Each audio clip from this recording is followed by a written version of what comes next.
ஜெய் வாராகி, ஜெய் ஜெய் வாராகி.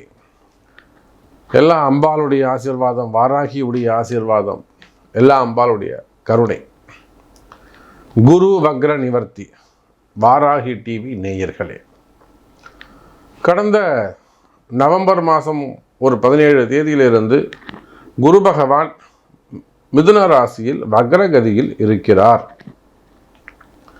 அப்படின்னா என்னங்க அர்த்தம்? சுபகிரகம், ஆதித்யாதி நவகிரகங்களில் முக்கியமான ஒரு கிரகம் குரு பகவான். குருங்கிற கிரகம், அந்த கிரகம்தான் குரு பார்க்கத்தான் கோடி நன்மை. இதேன்னு ஒரு விஷயத்தில் இதேன்னு ஒரு பெரிய கஷ்டமாக இருக்கும், ஒரு பெரிய கண்டமாக கூட இருக்கும். உழுந்து எழுந்து வருவாங்க, ஒரு ஆப்ரேஷன் பொழைச்சி எழுந்து வருவாங்க, இவர் பொழைச்சதே பெரும் கஷ்டங்க அப்படின்ட்டுவாங்க. அப்படின்லாம் சொல்லிடுவாங்க. எத்தனையோ பெண்களுக்கு கேன்சர்ஸு, பிரஸ்ட்டு கேன்சரு, அப்புறம் கிட்னி ஸ்டோன் சம்மந்தப்பட்டது, பிரசவ வழியாக இருக்கும். ஆண்களாக இருந்தால் விபத்து, உயிர் போய் உயிர் இருக்கும். கண்டத்துலேருந்து தப்பிச்ச கதையாக இருக்கும். வேலையில் உடம்பு மட்டும் இல்லைங்க, விண்வெளி அவமானங்கள், தலைகுனிவு, அதை விட பெரிய கஷ்ட நஷ்டங்கள், டிரான்சாக்ஷனு, பணம் போய் லாக் ஆகிடுறது, அப்படி இல்லைன்னா பணம் ஏமாறுவது, கொடுத்துட்டு ஏமாறுவது, இல்லைன்னா ஒரு பெரிய குடும்பத்தில் கஷ்டமாக இருக்கலாம், இல்லை பிரிவுகளாக இருக்கலாம், ஒரு ஜாயிண்ட் வெஞ்சராக இருந்திருப்பாங்க, ஆண் பெண் பழக்க வழக்கங்களாக இருக்கும். திடீர்னு பிரிவுனா அந்த பொண்ணும் ஏற்றுக்க முடியாது, இந்த பையனாலையும் தாங்கிக்க முடியாது. செகண்ட் ஒய்ஃபு, வீட்டுக்கு தெரியாமல் இருக்கிறது, காதலர்கள், இது எல்லா துன்பத்துக்கும் காரணம் குரு பகவான் வக்ரகதியில் இருந்தது தான். இப்போ பாருங்க, அந்த குரு பகவான் வக்ர நிவர்த்தி அடைகிறார். எனக்கு எதுவும் நல்லது நடக்கலையே சாமி. நீங்களும் ஒரு பதிவுலையும் சொல்கிறீங்க, இந்த வாட்டியும் உங்களுக்கு நல்லது நடக்க போகுது, சூப்பராக இருக்கும், அப்படி இருக்கும், இப்படி இருக்குங்கிறீங்க. ஆனால் எனக்கு எதுவுமே நடக்கலையே சாமி அப்படின்னு கேட்பீர்களேயானால் அதுக்கு காரணம் இதுதான், குரு பகவான் வக்ரத்தில் இருந்தார். ஸோ இப்போ குரு பகவான் வக்ர நிவர்த்தி அடைகிறார். பங்குனி மாதத்து பிறந்த உடனே பங்குனி 3ஆம் தேதியே அவர் வக்ர நிவர்த்தி அடைகிறார். இனிமே உங்களுக்கு சூப்பராக இருக்க போகுது. இந்த ஒரு தடையும் உங்களுக்கு விலகியது. இதுதான் டாபிக்கு. பிரீஃபாக பார்க்கலாம். 12 ராசிக்கும் வாருங்கள். மகர ராசி, ராசிக்கு 6ஆம் இடத்தில் இருக்கக்கூடிய குரு பகவான். இப்போ ஏற்கனவே மகர ராசிக்கு நல்லா இருக்கும். இப்போ அடுத்த பதிவுகள் போட்டிருக்கோம். சனி பயிற்சி சூப்பராக இருக்குன்னு சொல்லியிருக்கேன். உலகம் முழுவதும் வாழக்கூடிய மகர ராசி அன்பர்களே, உங்களுக்கு இனிமேல் வரக்கூடிய தொட்டதெல்லாம் தொடங்கும். நீங்கள் பட்ட கஷ்டங்கள் எல்லாம் போகிறோம். எவ்வளோ கஷ்டப்பட்டுட்டீங்க. நிறைய அன்பர்கள் வெளிநாடுகளில் வசிக்கக்கூடிய நிறைய அன்பர்கள், அமெரிக்காவில் இருக்கக்கூடியவங்க, நாம தான் இங்கேருந்து பார்க்கும்போது அவங்க ஜெர்மனில் இருக்காங்க, ரஷ்யாவில் இருக்காங்க. ஜெர்மனில் ஒருத்தர்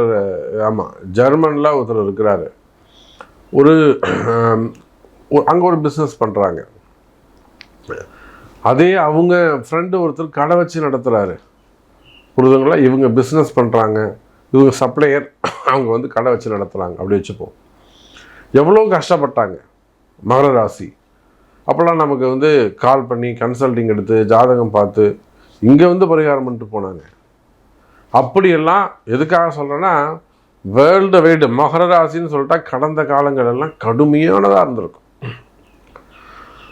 கவலை வேண்டாம் மகர ராசி என்பர்களே, அந்த கஷ்டமெல்லாம் விலகியது. நீங்கள் உள்நாடாக இருக்கலாம், வெளிநாடாக இருக்கலாம், கடன் சுமைகளாக இருக்கலாம், கடன் பிரச்சனைகளாக இருக்கலாம், வட்டி கட்ட முடியும், இன்ட்ரெஸ்ட் கட்ட முடியாமல், வீடு விற்க முடியாமல், வீடு வாங்க முடியாமல், அந்த மாதிரியெல்லாம் உங்களுக்கு நிறைய சிரமங்கள் இருந்திருக்கலாம். கவலை வேண்டாம் எனதருமை மகர ராசி அன்பர்களே. இப்போ தான் இந்த சனி பயிற்சி நடந்திருக்கு பாருங்கள். சனி பயிற்சியே உங்களுக்கு சூப்பர் டூப்பர் ஹிட்டுன்னு சொல்லியிருக்கிறேன். அருமையாக இருக்குதுன்னு சொல்லியிருக்கேன். இந்த சனி பகவான் வெளியில் போகும்போது உங்களுக்கு ஏதாவது ஒரு நல்லது செஞ்சுட்டு தான் போவார்னு சொன்னேன். உங்களுக்கு ஏதாவது நல்லது நடந்ததா? எனக்கு வேலை மாறிட்டேன் சாமி, கம்பெனி மாறிட்டேன், நான் ப்ரமோஷன் தட்டி போயிடுச்சு, வேணான்னு சொல்லிட்டேன். நான் நிறைய அன்பர்கள் ப்ரமோஷன் கிடைக்கணும்னா வருத்தப்படுறாங்க. அது அப்படி கிடையாது அர்த்தம். நமக்கு சிக்காகோவில் ஒரு அன்பர் இருக்காங்க. இது எனக்கு கண்டிப்பாக எனக்கு என்ன வேணும், ப்ரமோஷன் வேணும், ப்ரமோஷன் கேட்டே இருப்பாங்க. அந்த ப்ரமோஷன் அவருக்கு கொடுத்துருந்தால் 3 வருஷம் முன்னாடியே நம்மளால் வாங்கி கொடுக்க முடியும். வராகி ஆசீர்வாதம் கண்டிப்பாக நம்ம செய்ய முடியும். 6 மாதம் தான் அவர் அந்த வேலையில் இருந்திருப்பார். 7வது மாதம் அந்த வேலையிலேருந்து அவர் தூக்கியிருப்பாங்க. ஆனால் இன்றைக்கி வரையிலும் நம்ம அந்த ப்ரமோஷன் அவங்களுக்கு வாங்கி கொடுக்காத காரணத்தினால் இன்னி வரையிலும் அவர் அந்த கம்பெனியில் பர்மனெண்ட்டாக வேலையில் சம்பளம் வாங்கிட்டு இருக்கார். அப்போ 4 வருஷம் சம்பளம் வாங்குறது பெருசா, 6 மாதம் சம்பளம் வாங்குறது பெருசா? இதெல்லாம் ஜோதிட ரகசியம். உங்கள் ஜாதகத்தில் நமக்கு தெரியும். சொன்னால் நீங்கள் ஏற்றுக்க மாட்டீங்க. அப்போ ஜோசியருக்கு தான் குழந்தை சொன்னால் கேட்காது, அப்பாவுக்கு தான் தெரியும். அப்போ இது போல் நிறைய ஏமாற்றங்கள் இருந்திருக்கலாம். ப்ரமோஷன் சம்மந்தப்பட்டது, தொழில் சம்மந்தப்பட்டது, குடும்பம் சம்மந்தப்பட்டது, திருமணம் தள்ளி போயிருக்கலாம், ஒரு பிரிவுகள் ஏற்பட்டிருக்கலாம். எல்லாம் நன்மைக்கு. அப்போ மகர ராசி என்பர்களே, கடந்த கால கஷ்டங்கள் எல்லாத்தையும் மறந்துடுங்க. இல்லை சாமி, நான் இன்னும் கூட கஷ்டப்பட்டுக்கிட்டு தான் இருக்கேன், இன்னும் கொஞ்சம் நான் கம்ப்ளீட்டாக வெளியில் வரலை. அப்போ ஒரு முறை கண்டிப்பாக உங்கள் ஜாதகம் பாருங்கள். ஏன் இன்னும் கம்ப்ளீட்டாக வரலை? அப்போ எப்போ தான் உங்களுக்கு விடிவு காலம், எப்போ தான் நீங்கள் ஜெயிப்பீங்க? உங்கள் பிறப்பு ஜாதகம் ஒரு வாட்டி கன்சல்டிங் எடுத்துக்கோங்க, ஜாதகம் பாருங்கள். அப்போ நீங்கள் எந்த வழிபாடு செய்யணும், என்ன பரிகாரம் செய்யணும்னு தெரிந்து உடனே செய்யுங்க. ஏன் தள்ளி போடுறீங்க? நல்ல நேரம் பிறந்துடுச்சுல்ல, அப்போ கண்டிப்பாக ஒரு கன்சல்டிங் எடுத்துக்கோங்க. இந்த கால சூழ்நிலையில் குரு பகவான் வக்ர நிவர்த்தி. மகர ராசி அன்பர்களே, 6ஆம் இடத்தில் குரு இருந்தாலும் அடுத்து இன்னொரு 3 மாதம்தான் குரு உங்கள் ராசிக்கு வரப்போகிறாரு. உங்கள் ராசிக்கு 7ஆம் இடத்துக்கு உச்சம் பெற போகிறார். சார், குரு உச்சம் பெற்றால் மகர ராசிக்கு யோகம். அது எப்படி சாமி? அமெரிக்காவில் மழை பெஞ்சா ஆஸ்திரேலியாவுக்கு நல்லதுங்கிறீங்க. கடகராசிக்கு குரு வந்தால் நேர் பார்வையாக, முதல் பார்வையாக, நல்ல சுபத்துவ பார்வையாக மகர ராசியைத்தான் முதல்ல பார்ப்பாரு. மகர ராசியை தான் முதல்ல பார்ப்பாரு. குரு பார்க்க கோடி நன்மை. இன்னொரு 3 மாதம் பொறுத்துக்கிடுங்க. உங்கள் கவலைகள் எல்லாம் பறக்க போகுது, உங்கள் கஷ்டங்கள் எல்லாம் பறந்தோடி போக போகுது. அப்புறம் ஆன்மீகம், இன்ப சுற்றுலா, நிறைய ஊர்களுக்கு போயிட்டு வர்றது, நிறைய கோவிலுக்கு போயிட்டு வர்றது, பிரயாணங்கள், இதெல்லாம் சிறப்பாக இருக்கும். உடல்நிலை ஆரோக்கியத்தில் நல்ல முன்னேற்றம் இருக்கும். மகிழ்ச்சி, குடும்பத்தில் மகிழ்ச்சி, வாழ்க்கையில் மகிழ்ச்சி, வெற்றி, வேலை வாய்ப்பு, வேலை செய்கிற இடத்துல நல்ல முன்னேற்றம், எல்லா இடத்துலையும் மகிழ்ச்சி இருக்க போகுது.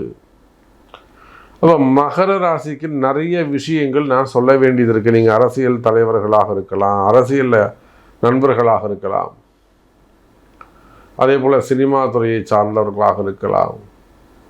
அப்போ நிறைய விஷயங்கள் அவங்க ஆன்மீகத்தில் ஒர்க் பண்ண, கோவிலில் ஒர்க் பண்ணக்கூடியவங்களாக இருக்கலாம்.